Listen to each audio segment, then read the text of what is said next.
And today we have a GMC big boy Sierra, and we're going to do the cabin filter.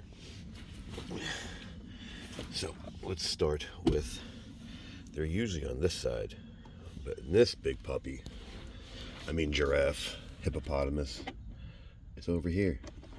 Gotta pull this guy off. Alright, it just locks into place.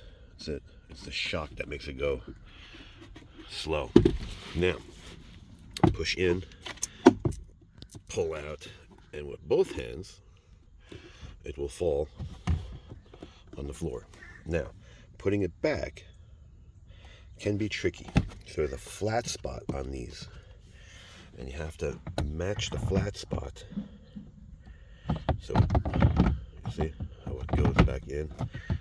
You can't really, this one you can sort of get almost every angle to get back on. That's good. Now, we have a door. Now let's see which way it opens. Is it the hard way or the easy way? Alright, so it's kind of silly. So you got to push this tab in to unlock this. You can sort of feel this too. So you can get back behind there, even though it's kind of tight. Alright, that's how it's supposed to be. It's supposed to be push this, and look how hard it is. It's kind of a silly. So it's easier just to go grab this thing and pull it off, and then it slides. These little tabs slide in this one and this one on top. So let me show you. They all slide back in. It's kind of tight. They all slide over. I just locked it back into place. There you go.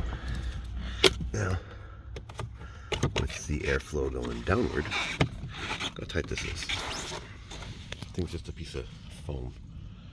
Let's see what that is. AC Delco, huh? Make sure the arrow's on the floor, yeah. And there you have it. So, push it all back. I already showed you how to put this in. So, like it, don't like it, share, don't share, subscribe, don't subscribe. Thanks for watching.